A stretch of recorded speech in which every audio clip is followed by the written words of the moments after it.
Bienvenidos una vez más a este podcast de AMPE. Estamos en una nueva edición y bueno, pues hace unas semanas, hace poco estuvimos hablando de las oposiciones a maestros, de esa primera parte del examen, de la gestión emocional, de cómo se preparaba. Y bueno, pues ahora vamos a hablar, una vez que ya hemos pasado esta primera parte, vamos a hablar de la defensa oral de las oposiciones docentes. Y bueno, pues como siempre te saluda un servidor, Carlos Kent, y como en aquella edición que grabamos, pues nos acompaña Vicente Cifuentes. De nuevo, ¿qué tal? ¿Cómo estás? Hola, buenas tardes. También tenemos a Esther Redondo. ¿Qué tal? ¿Cómo estás? Hola, ¿qué tal?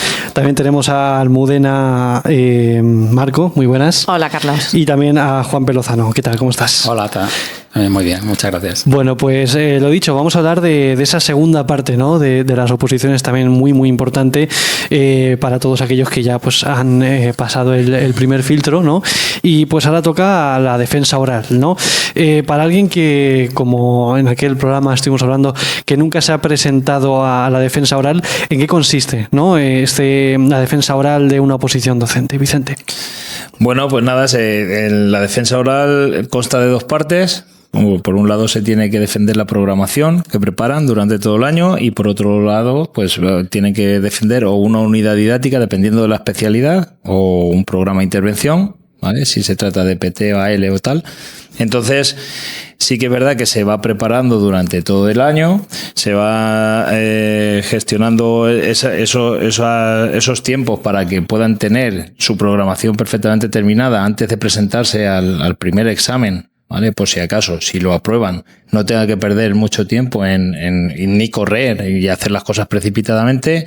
Entonces es como que se van preparando todas las pruebas a la vez, ¿vale? Entonces cuando pasan a este segundo examen, pues ellos van a tener una hora de encerrona, que se llama, van a estar en un sitio preparando esa media hora que le tienen que dedicar a la defensa de la programación y otra media hora a la defensa de la unidad didáctica, ¿vale? Y nada, en esa hora se la preparan, pasan al tribunal y les dan ese tiempo pues para defenderla. Uh-huh. ¿Y qué diferencia una defensa correcta de una defensa que verdaderamente consiga destacar? ¿Cómo se hace? Bueno, pues para eso los preparamos. En Meta sí que dedicamos mucho tiempo a este tipo de preparación. Es verdad que una vez que pasan el primer examen se hace un seguimiento individualizado de cada alumno, que normalmente los preparadores estamos con él solitos una hora y le vamos mirando cómo lo va haciendo, uh-huh, ¿vale? Para ir corrigiéndole posibles fallos, posibles cositas que haya que mejorar, que pueda introducir todo aquello que él destaca en su programación y en sus defensas de las unidades, y eso es lo que tiene que poner en marcha a la hora del tribunal. Uh-huh. ¿Y cuánto tiempo debería dedicar un opositor a preparar la oposición oral y cuándo debería empezar a ensayarla, Juanpe, por ejemplo? Pues, a ver, los criterios que nosotros utilizamos en Meta, muchos preparadores deberían de ser unos criterios de transversales, es decir, se va preparando todo a la vez. No hay que dejarlo todo para el último momento, ¿no? Si se empieza una preparación, pongamos, en términos justos, ¿no? Es decir, empezamos en septiembre y terminamos en junio, julio, ¿no? Todos los meses hay que trabajarlo.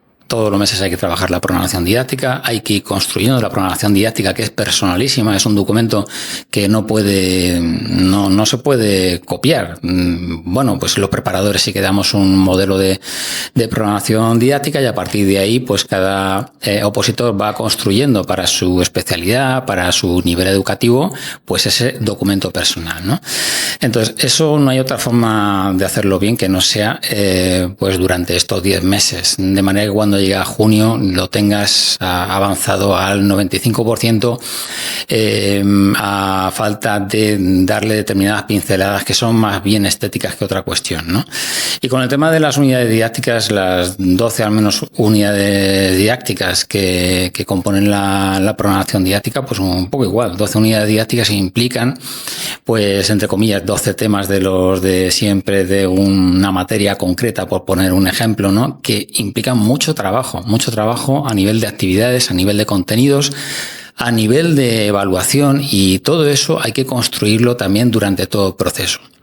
como bien ha dicho Vicente, cuando se pasa de la fase escrita a la fase oral, es importantísimo el acompañamiento que hace el preparador con el alumno, que creo que eso en Meta es algo que es diferenciador respecto a otros centros, ¿no? Es decir, hay que acompañar al alumno hasta el mismo día del examen. La mayoría de los nervios se centran en esos días de julio, cuando ves que has aprobado, cuando ves que tienes una semana para llevar el documento escrito en las mejores condiciones, la programación en las mejores condiciones, las actividades en las mejores condiciones para exponerlas y, desde luego, hacer el máximo de interpretaciones o exposiciones orales en casa y delante del preparador, pues para brillar ese día en cuestión que tienes que hacer el oral.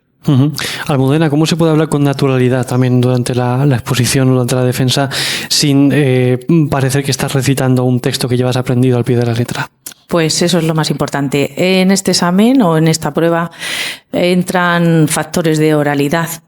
Esos factores, como hemos dicho antes, son el lenguaje verbal, el lenguaje no verbal, la posición, la postura, el cómo vas vestido. Es un cómputo de muchísimas variables que se empiezan entrenando desde que empezamos. Empezamos estudiando los temas, pero empezamos exponiendo. Expon la introducción, expon la primera parte, lo trabajamos exponiendo desde el principio, desde la preparación y entrenando, ganando seguridad, escuchándote, hablar, hacemos grabaciones para que ellos se vean, en fin, intentas pulir porque, como hemos dicho antes, tenemos que buscar la excelencia y eso pues requiere de medios, tener medios adecuados. Allí en la academia, en Meta, pues los medios tecnológicos son de última generación y lo que te permite es pues preparar todo. Claro, efectivamente. ¿Y qué errores hacen que una buena programación pierda un poco la credibilidad o pierda fuerza durante la defensa, Esther? Pues un poco en relación a lo que acabamos de comentar. Por ejemplo, si tienen un buen documento redactado, pero luego no son capaces, por no haber trabajado todo lo que estaba comentando Almudena, pues ahí vamos a tener un poquito de déficit, ¿no? Entonces va todo ahí es un compendio. O por mucho que tú vayas con una ropa atractiva, con un tono de voz, con una vocalización adecuada, si falta contenido, pues no, esto es tipo merchandising, marketing, claro. Aquí el experto en la materia de economía. Entonces aquí intentamos equilibrar todo, ¿no? Porque es que al final es todo holístico, todo global. Y eso es desde Meta lo que hacemos y les acompañamos. Continuamente. Y bueno, también cuéntame hasta qué punto conviene ser original y dónde está el límite entre innovar y también ya incluso llegar a complicar demasiado la exposición. Bueno, eso está claro. Yo siempre les digo, no os pongáis una chaqueta de flores, claro, es que vamos a ver, en el término medio, ¿no? El equilibrio. Claro. Y igual que pues eso no hay que llamar la atención, pero eso no significa que no controlemos nuestro tema o en este caso lo que estamos hablando de la unidad de intervención, ¿no? En pedagogía terapéutica, por ejemplo, en mi caso. Entonces, pues igual, o si tenemos que nos movamos mucho las manos, se les da pues eso, una serie de comportamientos estandarizados, neutrales, que hay muchos libros que les hemos transmitido también, que hay muchos libros de lenguaje no verbal, de cómo querer convencer, ¿no? Porque al final es nuestro producto lo que tenemos que...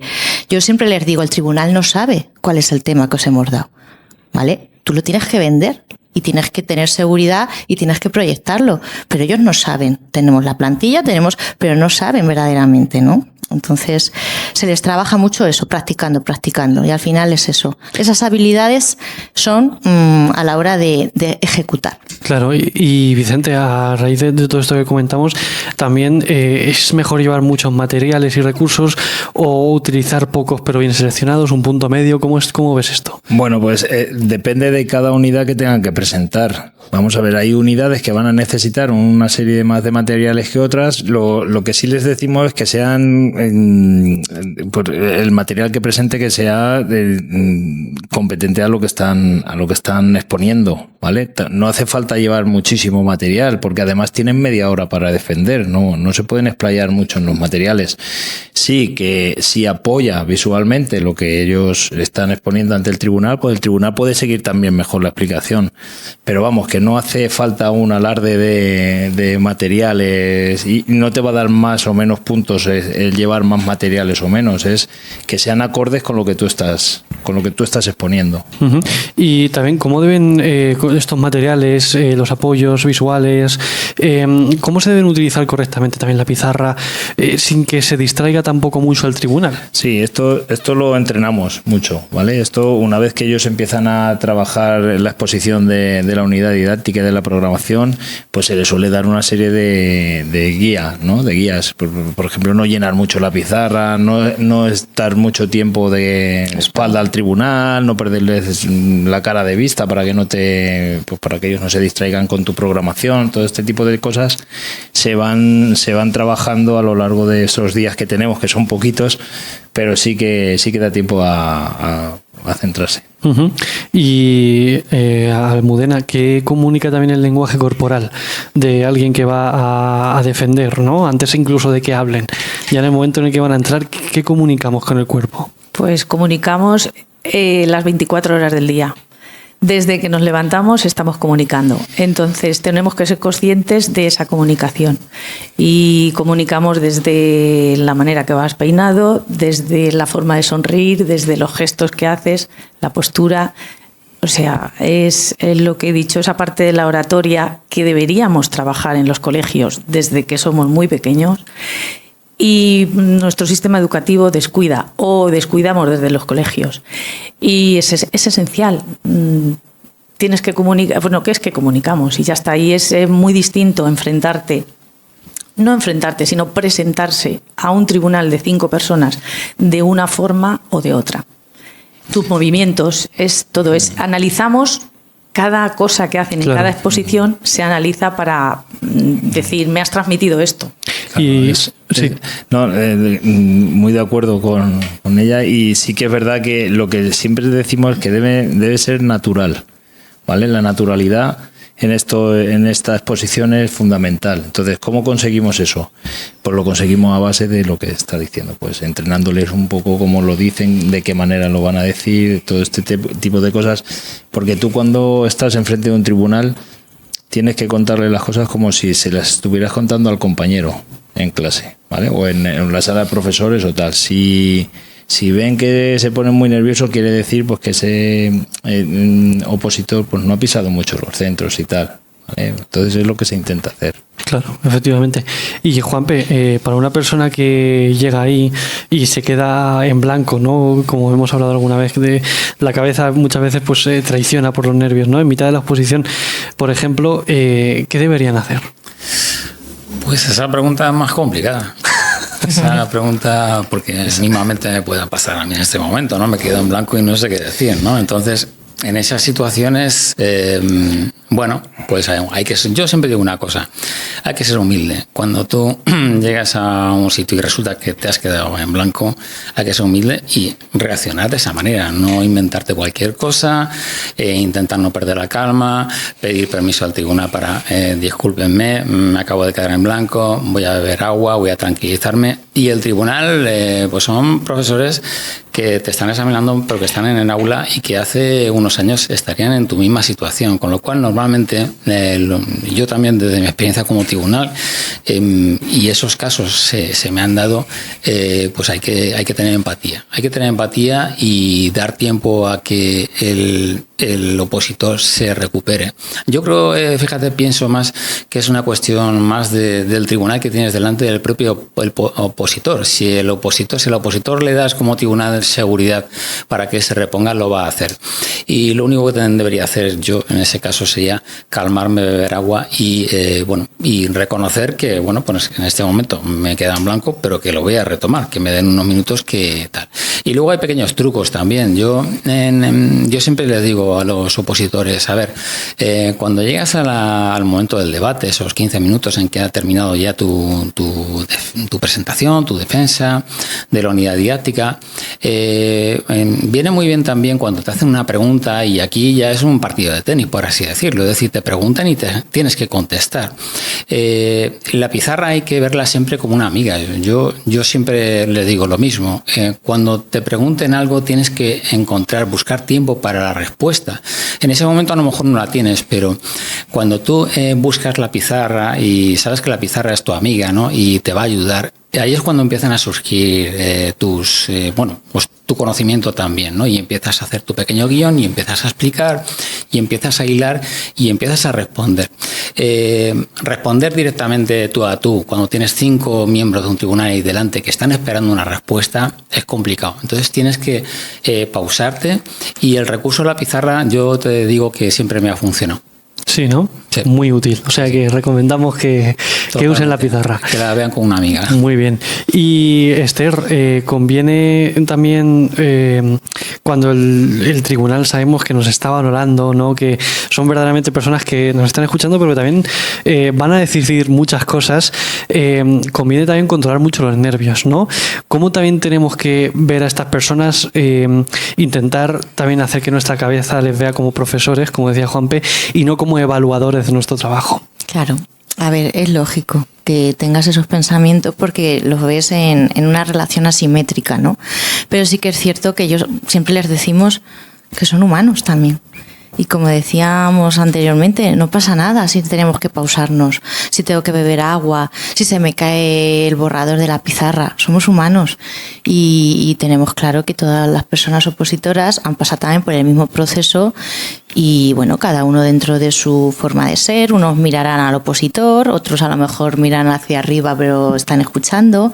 Esas cosas también se las decimos, que no intenten no despistarse, ¿no? Por esas señales visuales, que no implica el hecho de que una persona en el tribunal esté cansado y esté bostezando, no significa que luego te ponga y te valore y te esté escuchando y te valore con buena calificación. Entonces, que no se dejen condicionar.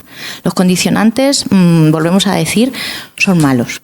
Las expectativas que nos podemos crear en base a que el tribunal no me mira o que está cansado o que es que, madre mía, no, porque al final volvemos a decir que son pensamientos saboteadores. Claro. Entonces, en eso son conscientes. De hecho, los sometemos a todo tipo de perrerías, entre comillas, porque nos ponemos de tribunal y Vicente y yo estamos hablando sin hacerle ni caso al opositor. De repente se levanta Esther, que se va al baño.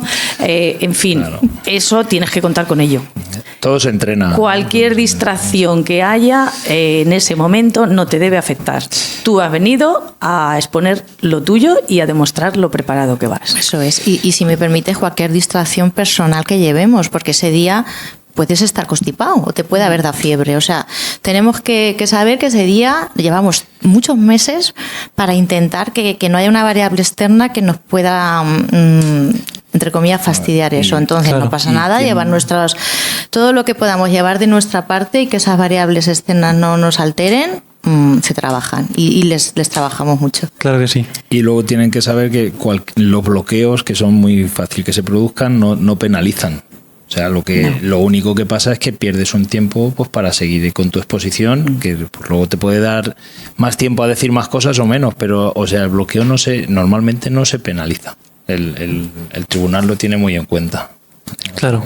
Efectivamente. Bueno, tenemos que ir cerrando el programa. También quiero preguntaros qué consejo le daréis a un opositor antes de entrar al aula para defender todo el trabajo de meses o, como alguna gente, incluso años. Juanpe.